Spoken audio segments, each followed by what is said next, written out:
Our little update to our schedule here. We're going to change a little bit as far as practice days starting this first week. We will practice tomorrow as planned in helmets, and by NCAA rules, your first 2 days have to be in helmets. And we'll practice Wednesday and then Thursday, and then we'll go Friday morning in pads. And we'll go Wednesday, Thursday, Friday of this week. A little change. We had planned on going Wednesday, Thursday, and then Saturday. But the funeral for Brian and Brent Mcclellan's mother, Susan, is on Saturday, and I think it's important for all of us to be there and support them. Willie McClellan, Brian and Brent's father, was on the staff at Georgia when I was playing there, so I've known the McClellan family for a long time, and it's a very difficult time that they're going through, and they need us there to support them. And our thoughts and prayers are certainly with the McClellan family as we going through a very difficult time right now. Switching gears and going into spring for our football team, looking at our points of emphasis of improving from last year. The number one thing that jumps out at you is turnover margin. We've been a very opportunistic team and taking care of the ball our first 2 years and being very opportunistic defensively and getting the ball off people. And really it's a team stat, and we didn't do a good enough job, number one, of taking care of the ball, or number two, we squandered a lot of opportunities of getting the ball off people, of ending drives, whether it was a tip ball or opportunity for a strip attempt and getting the ball off somebody. We didn't take as much of advantage on special teams or on defense as we need to. And that's really the stat that jumps out at you. We were minus 6 in SEC games and minus 5 overall. The 6 games of the 7 games we won the turnover margin. The Akron game was the only one when we were on the flip side of that, and we were a better team than they were, so we were able to overcome not taking care of the football as well as we needed to, and we created some opportunities on defense. But, that's the most disappointing thing. 14 interceptions, 6 in the red zone, 5 fumbles, 2 on special teams. Just far too many self-inflicted wounds of taking points off the board, field position issues, different things that creates momentum for your football team in a negative way. But that's the number one thing. So not something that we don't always emphasize, but obviously really hurt our football team this past year as we continue to go back. And really there's 5 things that we look at going into every single game that we call critical factors in winning the football game. And the first thing I just talked about was turnover margin, which is a team stat. The second thing is explosive plays, a 10-yard or more run, a 20-yard or more pass, creating much more explosives offensively than we have before, but defensively we weren't as good. It gave up way too many explosive plays, which changes the field position and momentum of the game. Really, the second thing would be field position. That's controlled primarily through explosive plays and special teams. And we've done a pretty good job in 3 years of controlling the field position and winning that battle in the vertical field position in the game. Large part of our specialists and our returners have done a nice job of being able to flip the field when we've had opportunities. Winning in the red zone, defensively being able to hold people to field goals. It's a dagger for the offense to go down there and have to settle for a field goal or no points. Offensively, we always want to come out, and especially in low reds, where a place we struggled offensively, but come out with points. But certainly touchdowns help you more than field goals in those situations. But continue to improve in the red zone. In our league, most every game is going to come down to 1 or 2 drives at the end in the fourth quarter. So we talk in terms of winning the fourth quarter. Critical that we're able to do that. But you look at those 5 critical factors in every game. When we were able to win 3 of those 5, that's the 7 games we won. When we didn't win at least 3, it was 6 games that we lost. So in those situations, and that's really indicative of kind of how we were, very inconsistent at times in all 3 phases, and that's where we've got to make large improvements, and that's the emphasis for our team. As far as just offensively, for me, from a team standpoint, continue to run the ball better versus good people. We've struggled to maintain balance against the good defenses in our league. Right now we're right at 4.5 yards a carry. We're 4.8 on perimeter screens, which to me, a bubble, a quick screen on the perimeter, whether it's an RPO, we don't count the ones down the field, but balls thrown behind the line of scrimmage is no different than the run game. Our goal is 5.5. So we still have a ways to go to continue to climb to achieve our goal in those situations as far as being able to, stay on balance as far as the sticks are concerned and staying on the field and being able to create runs in those situations. Defensively, stopping the run. We're averaging right at 4.87 yards a carry, and we're 6.6 on perimeter screens, which is way too much. As far as the being able to hold our edges, tackle in space, it's against some of the perimeter screen teams that we face. Our goal is 3.3. So really those two factors that it's going to help both of us, because we both need to work on it through spring. And as the head coach, you've got to see, what you need to improve on both sides, and that sort of coincides with each other as far as what we've got to do on special teams, game breakers. Debo Samuel's not in the building anymore. So we've got to find some guys, and I think we do have a good crop of guys that can do a nice job for us returning kicks. Brian did a good job for us returning punts. We have two outstanding specialists coming back in Parker and Joe, two guys we got a lot of confidence in. And just to some of the little things, I think we can be so much better in our punt return game. We haven't blocked a punt here in 3 years, and that's something we spend a lot of time on, continuing to do a great job as far as our net punt game is concerned. And with the absence of Debo Samuel moving forward, continue to do a good job in the kickoff return game, which I think we're certainly capable. As far as personnel is concerned, MJ Webb's going to play guard to start out of the first 5 days of spring. We're going to see kind of where it goes after that, but we feel like he's a guy in the interior offensive line that can give us some help. A.J. Turner's going to play corner for the first 5 days of spring ball. He will move back to running back on practice 6. I'm trying to create depth on our football team. So sort of the situation we went through this past year, it's hard to teach a guy all the concepts of what we do at any position in 1 week. But if he's had some experience in playing the position, if we keep his hand in it a little bit, he's able to help us. We're going to be a little thin numbers-wise in the secondary, and he's certainly a guy that is more than capable of going and playing really good corner for us or really good nickel for us. And we want to be him and put him in a situation where it's fair to him if he needs to move over and play the corner position, that we can do that and not worry about having to teach him all of the different things that we have to at that position. And certainly will help him, and I think from a position multiplicity standpoint, help him moving forward and creating some value for him as a guy that can possibly get on tape at defensive back like he did last year. But he will move back to running back, and that'll be his primary position moving into fall camp at this time. As far as injury report, we have 7 guys that are out for spring because of either surgeries during the season or post-season. T.J. Brunson, Danny Fennell, Caleb Jenneret, Tyreek Johnson, Caleb Kinlaw, Javon Kinlaw, and Rosendo Lewis. There's a possibility Tyreek and Caleb will both be in non-contact by the end of spring based on the progress that they've made. Max Shemaiah is a young man that's going through a medical condition right now that we really haven't identified, and he will not be cleared until we figure out exactly what's going on with him right now.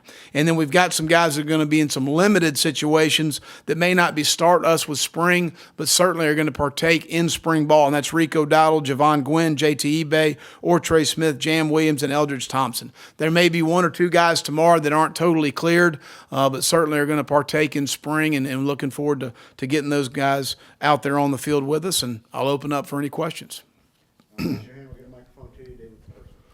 Will, as you go into the spring, is there one glaring position or a scheme that you want to focus on more than any other in these next 15? Well, we've identified some things schematically that we need to work on. The low red zone was something offensively. Defensively, just the consistency up front, and playing blocks and in the running game as much as anything, fitting it from the linebacker in the safety position the correct way. Far too many missed tackles. And a lot of that went with some youth that we had at some different positions that were obviously as the season wore on for us. But those are some things we've identified. We're going to continue to look at some different things schematically that I'm not going to discuss, obviously. But I think we have more competitive depth than we've had. Maybe some of the guys won't go through spring, but, I've got to look at the big picture of spring ball as we move into summer and as we move into fall camp. Big picture wise of, having some of the guys back that may miss some spring, which will only be 7 guys. So, but I think we have more competitive depth across our team at multiple spots, which is going to help our football team. Well, when you look back each April at spring practices, what makes a good group of spring practices in your opinion? Well, I think just, I try and look at it day to day, week to week, and then the totality of spring of how we've improved at each position and how each player individually has improved. Have we taken steps forward from practice 1 to practice 15 by player? And if we're able to do that and we take positive strides forward, then it's been a good spring. And, don't regress in any one area player or position group as far as those things are concerned. Will, you mentioned the critical errors of not running the football consistently and not stopping the run. How much of that is reflected in the fact that the two new position coaches are in those key areas at defensive tackle and running back? Well, again, I think that, it's not one position that creates issues for you. It's multiple issues, and you can't just put, as far as protection, everybody wants to blame the offensive line. Well, at the end of the day, the backs are involved in protection, the tight ends are involved in protection, the receivers might be tied into a protection with the hot route, and the quarterback's got to understand where he's protected and where he's not protected. And I just use that as an example of those situations. But we've got to improve across the board at all 11 positions when you talk about the run game. We missed a lot of tackles from the safety position. We misfit some runs at the linebacker position. So we've got to do a better job across the board. Coach, what are you looking for from your running back group as far as the spring practice? With get your new coach in there, and of course more depth as you alluded to earlier. Well, I think more than anything, just consistency at the position and being able to run through contact, create some explosive runs. In our league, you're not going to be able to block everybody.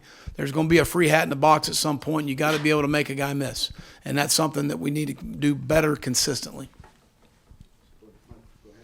Will, where's the players' excitement level at this spring with the new ops building, and how do you use that momentum to carry over to have a good spring practice? Well, they'll all be fired up tomorrow, so everybody's fired up. But I want to see practice 12 how excited everybody is at practice, and that's what you'll determine about where your enthusiasm is.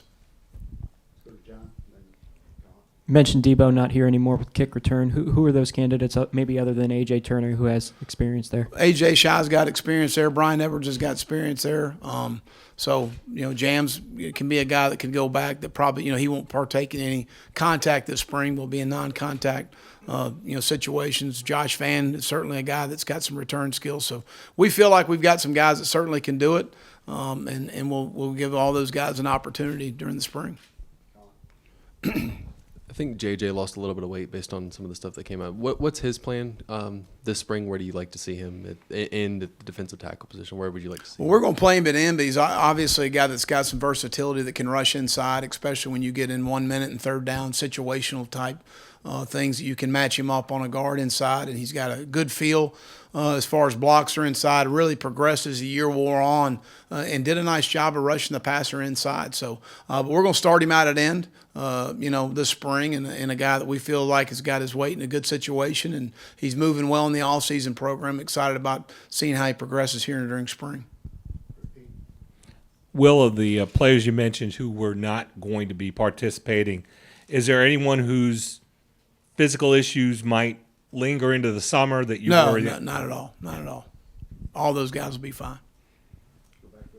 Most of those guys will be possibly non-contact at the end of spring, possibly, but I don't know. I don't want to project that right now. But all those guys will be fine. Well, do you use any of this time to start installing for specific opponents? First part of the question. And second part, how has sort of your philosophy in spring ball sort of morphed over time as you've continued to coach?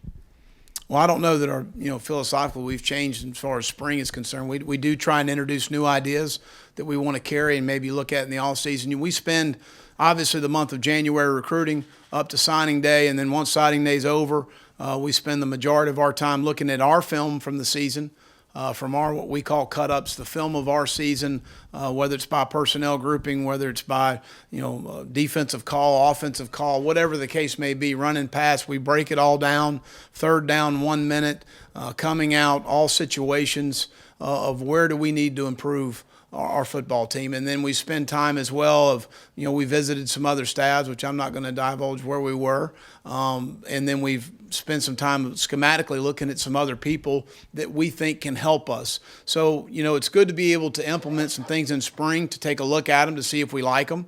And then if we want to carry them into fall camp, because you don't want to spend a lot of time in fall camp experimenting with something.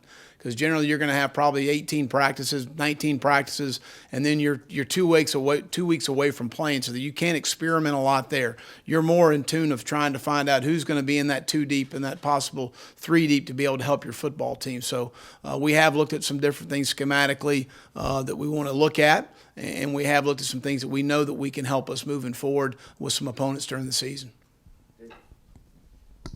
Will, is it crucial, or how crucial is it to develop a number 2 quarterback behind Jake for the spring? Well, there's no question that those guys will all get, the fair amount of reps and being able to rep, obviously DeCarrion, Jay, and Ryan through there. And, all three guys have had really good all-season programs and worked extremely hard to put themselves in this position. But, we got to go out there when there's 11 on the other side and go perform and perform well. And certainly I think all three are capable.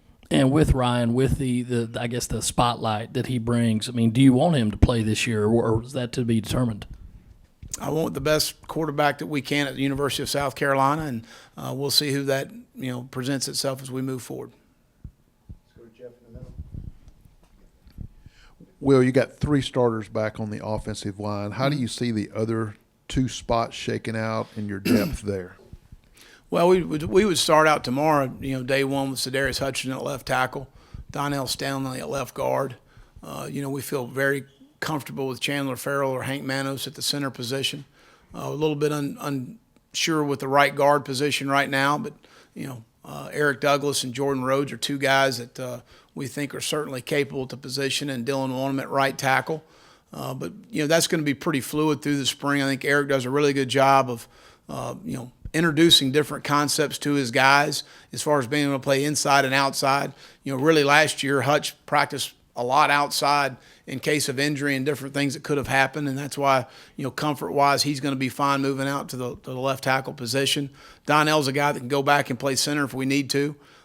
Certainly is capable of that. So we've got some position flexibility as far as those guys are concerned on the offensive line, and we need to find out, where some more quality guys as far as depth is concerned that we're going to need to have moving into the season.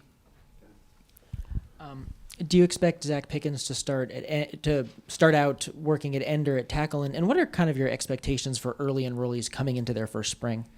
Well, my expectation for every player, and what I would say for early enrollees is come in with a great attitude, play with great effort.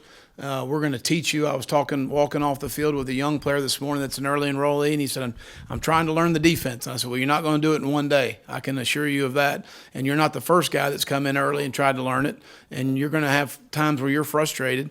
You're going to have times that you don't think you can do it, and all of a sudden you're going to have the light go off at a certain day, and it's going to like, man, this is kind of easy, Coach. I kind of get this now. So we're going to continue to teach and coach the guys. And, again, as far as an early enrollee or any player, come in with a great attitude, come play with great effort, have great urgency, and be a coachable player. And if you do that, you're going to be fine. What was your other question? Zach's going to play both. He can play both end and tackle. He's athletic enough to slide outside and play the end position. But he can play both. He'll play both spots. We'll cross-train Devontae Davis and Jabari Ellis. And those 3 guys, and obviously Kier's done it for us before. Will, who's your long snapper going into spring? Well, Colin Bunch, whose father played here from Pendleton High Schools, we've added to our roster. And Jackson Locklear, who played at River Bluff and Charleston Southern, we've added to our roster as well.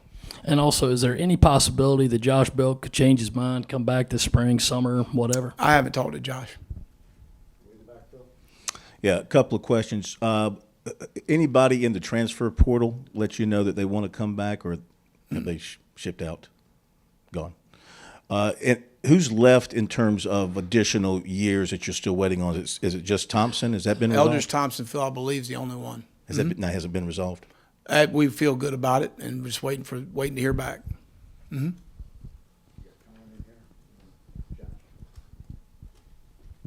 Mentioned trying to teach forcing turnovers a little bit better. How do you, as a coaching staff, do that, or is it just kind of teaching guys to be in the right position and go after it the right way? I think that, Colin, it's number one, you lose Sky Moore and you lose Dante Sawyer. Dante was, as far as ball disruption was concerned, was the best in our league his senior year.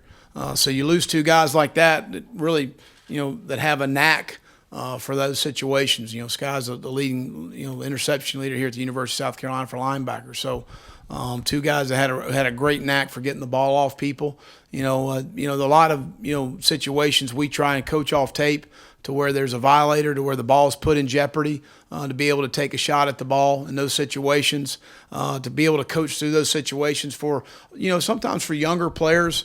I think it's kind of a learning curve to be able to learn the position, play the position, execute the position, and then to be able to understand when you go for a strip, when you don't go for a strip, when we need to secure the tackle and get the guy on the ground.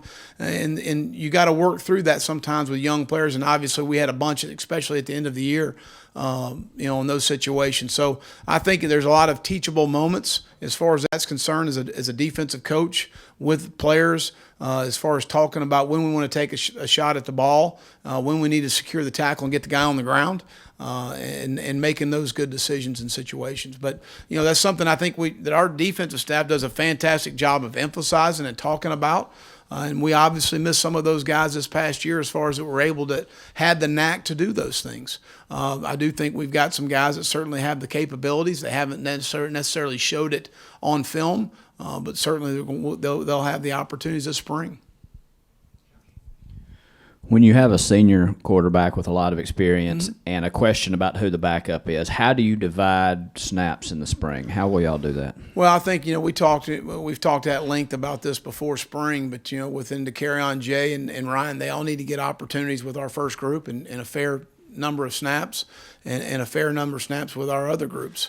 And we'll work those through spring, and we can't do that every single day with every single guy. They're not going to get the same opportunities for a given day. But through a collection of a week of practice, we need to come out, and they all need to be about the same number of snaps with the same number of groups. And that's what we plan on doing. Do you anticipate that you'll have an idea on that number 2 guy by the end of spring? I would hope so, but again, I'm not going to put a timetable on it. At the end of the day, there's we got 15 practices, and then we've got a select number of practices going in fall camp before we really need to make that decision. So that's not something that's oppressed as far as a time concern is concerned. They're all young players. They're all continuing to improve. We've been pleased with their progress, but now we're going to play football. We're not going to be doing seat rolls and things like that with our quarterbacks. I don't plan on it as far as practice is concerned. So we're looking forward to seeing those guys make good decisions and lead our offense. And you mentioned that every position is open and everybody's got to earn their job. But you go into spring with Jake Bentley as your starting quarterback in your mind, right? You don't anticipate There's that no question. changing. Right now he's our best quarterback on our roster. And again, he needs to play well, and he understands that, and that's true with every position. We've had some guys that have played a lot of football here and been very successful. If somebody comes in here and outplays them, and we'll go with another guy. With guys like JC and Dylan, guys as freshmen that played pretty well, how do you balance bringing them along and progressing them and helping them take the next step, whereas instead of just lumping too much on them too quickly as sophomores? Well, I think as much as anything, you try and show the film of the different things they need to improve on, and every player has huge rooms for an improvement as far as that. And just speaking of those two young men, those are two of the most coachable guys we have as far as recognizing the things they need to work on to improve, to be the best player they can be. So, again, I think there's a lot of things as you go through the tape and you sit down and watch the tape of, wow, these are some things we can really take some strides and improve in these 15 opportunities that we have. Because, every day we step on the field, you either get better or worse. You never stay the same. So you got opportunities to improve yourself every single day, whether it's in the meeting room, whether it's in a walkthrough atmosphere, or whether it's on the practice field. With Coach Scott and Mike Peterson, what will be how will they split up which positions? Well, when we're in 4 down, John's handling the inside tackles and noses, and Mike's handling the bucks, which is our weak side end and our strong side end. And when we get into 3 down, Mike's handling more of the Sams and bucks, and John's handling the end tackle and nose. We progress in how our teaching progression really works. We'll spend the first 5 days in 4 down, which there's a lot of teaching progression for the inside techniques that are very much carryover. And then there's a teaching progression for our bucks and our ends, which we play right and left to start out, because they all need to learn how to play a 6 technique. They all need to learn how to play an open side 5 technique. So we have a teaching progression for that. And then when we get into 3 down, our 2-4 techniques are very similar, and our nose is very similar as far as the things that we're talking in terms of techniques that we're teaching them that are very different from an outside backer like a buck or a Sam, and some of the different things that we do in coverage with them. So, and we'll take practices 6 through 10 just playing 3 down. So we really teach 4 down and 3 down, and we take the first 10 practices to be able to divide that up. And then as we work into practice 11, we'll commingle 3 and 4 down. That helps our offense as far as installation, as well. And with the way you split that, has that changed like how you think that should be split over the years with the way offenses have kind of progressed and how guys need to be coached and I guess individualized? Like, does that make sense? As far as with just more like types of spread offenses and less between the tackles, like instead of having just one guy who's coaching all of defensive line as opposed to having two guys, is that? Well, to me, it's all, hell, it's about what techniques are similar. And when you talk in terms of an inside technique from a 3 to a 2 to a shade, that's a very similar operation. When you start talking in terms of a 5, a 6, a 9, and when I'm talking in terms of 4-down situations, that's very similar carryover. When you transverse to the 3-down world and you're playing more what we would call a 2-gap technique as opposed to a 1-gap technique, when you talk about a 3 technique, the 4, the 0, and the 4 are very similar techniques. When you start talking about a stand-up outside linebacker, it's a total different technique. So you can't really have one coach coaching those guys, if that makes sense. Yeah. And going back to the long snappers, were those guys, did they do the tryout in the fall when y'all put out the call for those? Not in the fall. We did one going into spring, knowing our situation, and both of those guys were guys we want to take a look at. Last spring? This past winter. Couple of questions on linebackers. Is Eldridge Thompson limited in what he can do as he awaits word from NCAA? Yeah, he'll be non-contact through the spring with his shoulder injury, but he's going to partake in everything. Okay, so he's not limited NCAA-wise while he waits on his appeal? Mm-mm. Okay.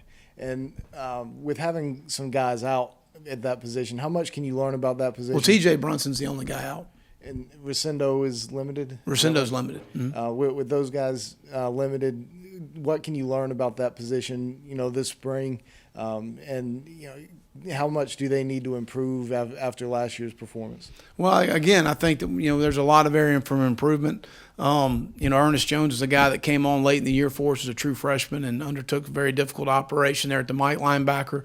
I think he's had a good offseason. Sherrod Green can play both the Mike and the Will, but a guy that needs to be able to learn both in those situations and continue to progress as a player. Damani Staley, I thought, again, another guy that took some strides, for us defensively as the year wore on and did some nice things for us. Derek Boykins is a player that we're excited about coming along for us, a young player. To see him move around in the all-season program, he fits. A guy that we're excited about. So all those guys will have opportunities. Obviously, Eldridge will be limited, in non-contact, but we'll be repping through some things as far as skeleton, and some team periods we'll be able to do some things with him as far as that's concerned. So again, I think all of those guys, we need to improve in the entire group, be more productive within the group, and I certainly think we're capable of doing that. Well, is there Jake's played a lot of football for you guys, gone through a lot of practices. What do you want to see specifically out of him this spring? And is there any thought to maybe limiting the wear and tear because, he is a fourth-year starter coming in? Well, no, I think that, again, you continue to take more and more reps. The game continues to slow down, and there's obviously, Jake could stand up here and give you a laundry list of different things he can work on. The number one thing, we got to get better care of the ball. We had 14 interceptions, and again, they're not all on Jake. We have a tip ball off a face mask for a touchdown against Georgia. They're not all on him. We have 6 interceptions in the red zone. Again, they're not all on him, but that's far too many turnovers from that position, and he understands that, and that's the number one area where we've got to make improvement as a football team. With more and more guys doing the early enrollee thing, how much have you noticed a difference in the temperament of guys when they get here, or are there still just as many freshman moments and things of that nature where they're wide-eyed? There's a lot of freshman moments, and we'll certainly experience some tomorrow. But again, those guys, I've been really pleased with the work ethic, how those guys have come in. I think there's a certain maturity factor with those guys that come in early, because obviously you have to handle a lot academically to get yourself in position to do this. And so I think it says a lot about the maturity of those guys of coming in and working themselves into a position and about to be starting practice at the University of South Carolina. So I've been really proud of what they've accomplished to this point. And again, I always tell them, just have a great attitude, have great effort and urgency in what you do, and we'll let everything else work out. And if they'll do that, we'll be fine. With Ortre, is he limited because of his knee and what he went through last fall? Yeah, because of his knee, in that situation, But he probably, will not be cleared till after spring break as far as practice and all. But we feel like that he'll be cleared for non-contact at least after spring break. Chad Terrell is also a year removed from his knee injury. Just what's the mindset of both of those guys this spring? Well, I mean, Chad's fine. He's been cleared, so he's gone through the entire off-season program, and I think he's had a really good off-season program. I mean, I think, again, you need to take the next step and another opportunity to prove yourself, to gain confidence in Coach Mcclellan and our offensive staff and continue to make strides. And I think those guys are certainly capable. I mean, we missed Ortre last year. He played really good football for us as a true freshman. And unfortunately, Chad had the injury, last spring. But again, another guy that we got a lot of upside. Again, number one, helping us at the receiver position, and number 1A is helping us on special teams. And that was an issue as with the year wore on. We lost a lot of speed on special teams with some of the injuries we had. Will, is there an update on the three guys, Smith, Kenyon, and Johnson, who didn't get in? Not at this time. Mm-hmm. When you look at kind of the younger quarterbacks, what are the main things you can learn from watching them work in this kind of setting? As far as, say it again, I'm sorry. Watching the younger quarterbacks, what can you learn from them in this kind of setting that you can't kind of see from them in other parts of this, other parts of the offseason? Decision making. I mean, at the end of the day, it's we call an RPO. Does he make the right decision to hand the ball off? Does he take the ball to the right spot? Command of the offense, command of the team. As far as that is concerned, communication. I mean, there's so many different things. The accuracy of the ball. I mean, there's so many different things that they're graded on every single play that obviously are really important. But taking care of the football is number one, and then being productive with our offense when they're on the field is number two, and moving our football team. So again, those are all things that are going to be evaluated every single snap. Well, with so much consistency from last year on offense coming back, offensive coordinator, starting quarterback, possible starting running back, multiple receivers, does the offense change much at all? Does it do you want to open the playbook a little bit more coming into the spring, into the fall? No, we opened it up pretty good last year at the end of the deal, and we need to again go back, and no different than you do in any year. You go back and say, all right, what did we do well? Why did we do it well? And what do we need to do well moving forward with who we have? Obviously Deebo Samuel was a huge part of some of that. He's not here anymore. So moving forward, let's figure out what our guys do best. And I think that's a great opportunity in spring, is you go through spring and you say, these are the things we do best. When we come out of spring, as we go into fall camp, we're identifying what do our guys do best, as far as those things are concerned, and who can we rely on, who can we count on to make plays for us, who can, who's going to create a mismatch for us outside, who can create a mismatch for us in the middle of the field. Those are all questions that we need to feel comfortable about leaving spring ball as we move into fall camp, and then within the new freshmen, who can help us as far as that's concerned. Because, and I'm going to tell the team tomorrow morning, you create your role as a football player, and the perception we have of you going into fall camp is being created through the all-season program, through spring training, and through the summer program. And so this is a huge time to impress a position coach, a coordinator, and the head coach. And those are the opinions that matter. Do you still envision using as much up-tempo from last year? Absolutely. I mean, whatever we need to do to move the football and score more points, and that's the goal of every game. How, if at all, did your experience at the NFL Combine with the Dolphins affect how you evaluate? Did you bring anything from that you still carry forward? Or I think that we identify critical factors at all positions that we look for. Obviously, height, weight is important. There are some measurables that we look at, 40 time, shuttle time, explosive power from vertical jump, broad jump. You always want to be able to get numbers if you can from a power clean, a squat that's a legitimate number that you're able to look at. The different things that you look at on tape from a positional standpoint that we have, and as far as our grading system is concerned, through our scouting department, so to speak, that we try to look at every position, and do they fit what we're looking for? And we try to really just, anytime we have a new coach come on staff and take them through, this is what we're looking for at each position. This is the prototype of what we want at the University of South Carolina by position.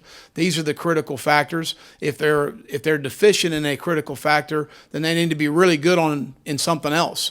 If you got a corner that might be a shorter corner, well, he needs to be able to be a 38 37 vertical leap guy to be able to, the guy that's got ball skills down the field, can finish on plays down the field to overcome some other deficiencies that he may have. So those are all things that we try to describe to new people as they come into the organization as far as the things we're looking for. And that really was developed, in my time, obviously working for Coach Saban, but going through the draft with the Miami Dolphins was really beneficial for me. And on a totally different subject, when you opened, you were very specific with the numbers, 5.5 yards per carry, what you're giving up on the bubble screens. Right. How have you evolved in that terms of that type of specificity, if you call it analytics or whatever you call it? How have you evolved in using that stuff? Well, I think that the one thing that's just changed the game a little bit is the tempo. So a little bit of what you can be a little bit more accurate with is yards per play. Because when you talk in terms of total yardage, if you're a team that, say, defensively, you're averaging 70-plus snaps a game, you're playing more snaps than when, obviously, someone's playing 55 to 60 snaps per game. And so your total yardage and yardage per play situations can be really skewed, in my opinion, as you look at that, because their yards per play right now is more probably indicative of how you're playing defensively, because it's taking into account the number of plays that you're playing, if that makes sense, by run and by pass. But still, at the end of the day, our numbers are too high defensively for where they need to be to be successful on defense. Here in the back. Specifically with the early enrollees coming out of the winter heading into spring ball, are there any of those that are most excited specifically about seeing what they can do? And then also, for lack of better terms, some guys that might be a little underrated heading into the spring ball? I think all of those guys have done a really nice job in transitioning. What they're doing is really difficult, leaving high school in the middle of the year, coming to college, although I do think it's a huge benefit to the student athlete. Number one, to get oriented academically. I think it really helps them in the atmosphere to come in the academic setting. We're not getting ready for a game. The coaches are on the road recruiting in January while you start classes. You're oriented to the weight room better, and then you have the opportunity to go through spring practice, which in most situations we're going to practice a day and then have an off day to be able to watch film, make the corrections, and then install for the next day. So it's a much lower intensity as far as the volume of things you see and learn every single day as far as football is concerned. So I think it's really beneficial, and I've been proud of all those guys. They've all worked extremely hard. They've done what we've asked them to do, whether it's academically, athletically, socially, but they've been outstanding in their short time here at South Carolina. I'm looking forward to getting them on the field. Coach, talk to me about your secondary as a group. What's the next step for them? You had guys like Israel, coming to his own a little bit. Of course, JC, and he has some injuries as well. I guess, what are you looking for from them as a group? Well, I think Israel and JC both played at a really high level. JC for most of the season, and Israel later in the year as he continued to gain confidence, and we gained confidence in him to go cover, and I think did a really nice job. Those guys have really progressed well. I thought AJ, when we moved him to corner because of some injury situations late in the year, really showed some promise at the position. He's got some natural instincts. He's obviously extremely tough. He runs extremely well. He judges the ball well. He tackles well. He's got a really good mental attitude for what we're trying to do in the secondary. So I think he's got an upside as far as playing the position. Jalen Dickerson's done a nice job at the safety position. We got to keep Jalen healthy. He's had some injury issues since he's been here, different things, and a guy that certainly has been a productive player on the field when he's had his opportunities. We got to continue to progress at the position. I think RJ, a guy that never played defensive back in his life, other than a couple snaps there at Cane Bay on third down, that came in and did some really nice things. I mean, he played a lot of snaps, and a guy that was put in some very difficult situations as far as never have played the position before and being asked to do a lot of things as far as communication and those things are concerned. But a guy that I think's got a tremendous upside, got to continue to work and just be more consistent in everything that he does. JT Ebay's a guy that unfortunately got hurt last year, only played in 4 games. We think's got a big upside as far as some playmaking ability in our secondary. Jamel Cook's a player that transferred that's going to play safety to start spring, but a guy that, again, that's got some length and some athleticism. athleticism. We want to see him out there having some opportunities to make some plays within the defense and what we're trying to do. So I think all of those guys have done some nice things. Jonathan Gibson played a lot for us in the bowl game. Again, another guy that I think, again, just needs to be more consistent in what he's doing. But those are all true freshmen that were playing in the bowl game in the latter part of the season. So those are valuable snaps. It's going to carry over for us defensively. As tough as it was sometimes, we're certainly going to benefit for the opportunities they had this year as we move into next year. And you look at Jonathan, you look at RJ, Israel, JC, those are all true freshmen. Ricky Sandage, JJ Mbare, Ernest Jones, Rosendo Lewis, that played a lot, and most of them started games for us late in the year. So, really excited about the young group that we have. And kind of another subject with Debo, in the combine coming up, projected to be a first rounder. I guess, what do you think the projection is for guys trying to use that combine to kind of improve their draft spot? Dennis Daly, how do you think those guys are going to project as they try to start their NFL career? Well, we wish all those guys the best at the combine this week, and they've all worked extremely hard, and I know they'll represent us well and themselves well. I mean, those guys are all really good workers and very talented guys, and will have an opportunity. And the combine's really a critical time for those guys, as far as not just from the physical testing, but the mental side of it. And meeting with the teams, and that's something I think all of those guys will excel with, as far as that the mental side of it, and engaging with the teams. It comes the kind of mentality that they have. All of those guys will excel at that. Aaron Sterling injury update. He's fine. He's cleared for everything.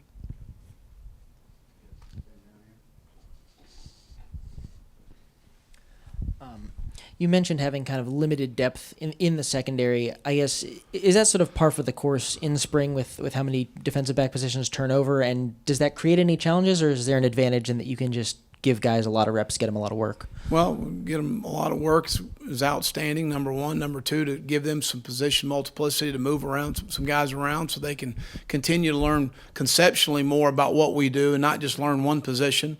And I think that certainly helps you with your depth moving forward, number one. But number two, it helps the player as well. So, again, it is what it is. We feel like we've got some talented players at the position.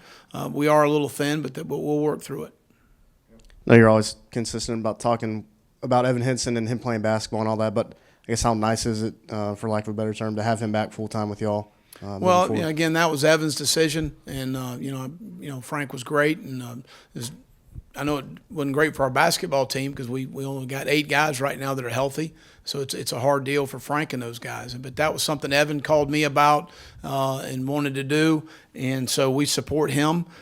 He will miss some couple conflict class-wise on certain afternoons, and I'm not, because his classes obviously were in the morning for basketball practice in the afternoon, and we do everything in the morning. So there are a couple conflicts, and I think tomorrow is one of the days that there is a conflict with class. So if he's not out there, he's fine. He's at class. Our guys actually go to class here, but we're excited to have Evan. He's a really good athlete, and I think that what he's doing was really hard. It's hard to play both sports and be fair to yourself in both situations. And that was, kind of his comments to me, that, moving forward, he felt like he needed to really dedicate himself to football, and that's what he wanted to do. So we're going to support him and appreciate how, Frank has handled it. And Frank and I are very close, and I think a lot of him. And being in this new space, specifically the weight room, do you guys do anything different as far as lifts or exercise, or have new machines that you didn't have across the street, or is it just more about the logistics that